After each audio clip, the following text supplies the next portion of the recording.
नमस्कार दोस्तों, स्वागत है आपका। 22वें क्वेश्चन से शुरू करते हैं। किसी अणु में ऑक्सोक्रोम जोड़ने से अवशोषण की तीव्रता में वृद्धि को क्या कहते हैं?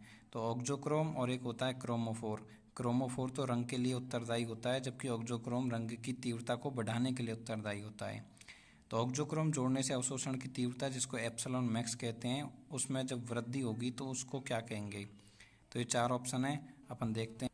इसको अपन देखते हैं। तो एप्सिलॉन मैक्स अपन ने वाई एक्सिस पे ले लिया, ये लैम्बडा मैक्स एक्स एक्सिस पे।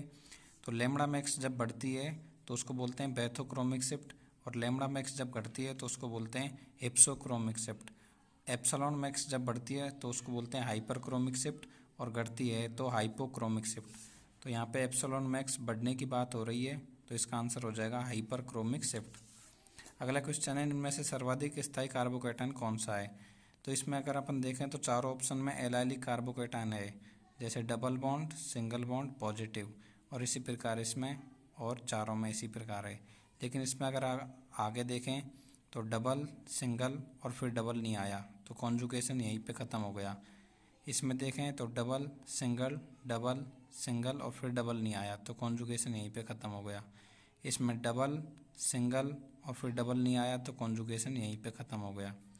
अगले में double, single, double, single, double, यानी कॉन्जुगेशन यहाँ तक चला है, तो यही सर्वाधिक स्थायी होगा। अगला है, निम्न में से कौन एक नाभिक नहीं है? तो BF3 में बोरोन के चारों ओर 6 इलेक्ट्रॉन्स होते हैं, यानी इसका अष्टक पूर्ण नहीं होता, तो ये नाभिक स्नेही ना होकर इलेक्ट्रॉन्स नहीं है। इसी प्रकार AlCl3 भी इलेक्ट्रॉन्स नहीं है। H3O+ की बात करें तो इसमें पॉजिटिव चार्ज है, तो ये जो है वो नाभिक नहीं हो सकता, ये नाभिक स्नेही तो नहीं हो सकता ये। अगला है Cn-, तो Cn- में माइनस का चार्ज है, इसलिए नाभिक नहीं होगा, न्यूक्लियोफाइल। अगला क्वेश्चन है, निम्न का IUPAC नामकरण क्या होगा? तो इस क्वेश्चन को देखें तो इसमें एक तो कीटोन ग्रुप है और एक एल्कोहल ग्रुप है। अगर इसकी जो वरीयता श्रेणी है उसको देखें तो कीटोन पहले आता है, तो इसलिए कीटोन जो है वो मेन फंक्शनल ग्रुप होगा, और OH प्रतिस्थापी की तरह काम करेगा। तो इसमें सबसे लंबी कार्बन श्रृंखला अगर देखें तो 1, 2, 3, 4, 5 कार्बन की बनेगी। ये मिथाइल जो है वो प्रतिस्थापी की तरह काम करेगा, OH भी प्रतिस्थापी की तरह काम करेगा। इधर से नंबरिंग करें तो 1, 2, 3, इधर से करें तो 1, 2, 3, 3 नंबर मिल रहा है कीटोन को, तो कीटोन को कोई दिक्कत नहीं है किधर से भी दे। लेकिन यहाँ पे OH को जो है वो 1 नंबर मिल रहा है, जबकि यहाँ मिथाइल को 2 नंबर मिल रहा है। तो अपन इधर से नंबरिंग करेंगे 1, 2, 3, 1, 2, 3, 4, 5, नाम लिखेंगे। तो ये हाइड्रोक्सी है, हाइड्रोक्सी का H, और ये मिथाइल है तो मिथाइल का M। तो H पहले आता है, तो 1 hydroxy 4 methyl, 1 hydroxy 4 methyl pentane 3 on, 1 hydroxy 4 methyl pentane 3 on, तो बी इसका आंसर हो जाएगा। अगला क्वेश्चन है, निम्न यौगिक में किसी यौगिक में 3 क्रेल केंद्र होने पर प्रकाशिक समावयव की संख्या क्या होगी? तो प्रकाशिक समावयव की वैसे तो 2 तरीके से देखते हैं, एक तो अनसिमेट्रिक जो है वो मॉलिक्यूल हो, एक सिमेट्रिक हो। तो अनसिमेट्रिक की बेसिकली इसमें पूछी गई है। तो 3 क्रेल कार्बन होते हैं, तो उसका सूत्र होता है 2n, तो 2 3 करेंगे तो 8 आ जाएगा, इसका आंसर हो जाएगा C।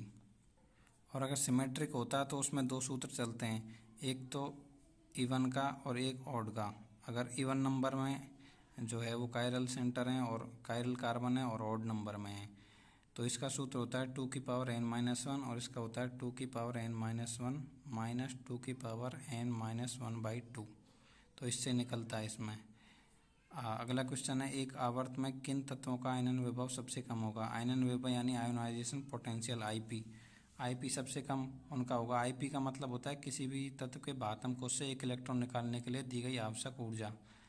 तो वो आवश्यक ऊर्जा सबसे कम किस में होगी, मतलब किस में से बहुत आसानी से इलेक्ट्रॉन निकल जाएगा? तो अपन जानते हैं जो एस ब्लॉक होता है, यहाँ पे 4 धातुएं होती हैं, उनके बाह्यतम कोश में एक इलेक्ट्रॉन होता है, तो उसको अगर निकाल दें तो वो वक्री गैस का विन्यास धारण कर लेती है, तो ये आसानी से निकाल देंगी।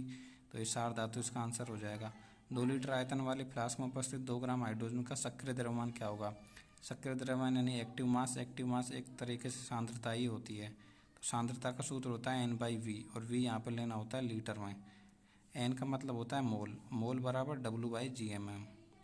तो मोल का W/GMM, तो W 2 ग्राम और हाइड्रोजन हाइड्रोजन है 2 ग्राम, तो इसका GMM जो है वो 2 ग्राम हाइड्रोजन H2 गैस अगर माने तो 2 होगा, और आयतन 2 लीटर, तो 2/1 इसका गुणा इससे और इसका गुणा इससे, तो आएगा 2/4 यानी कि 0.5, तो बी आंसर हो जाएगा।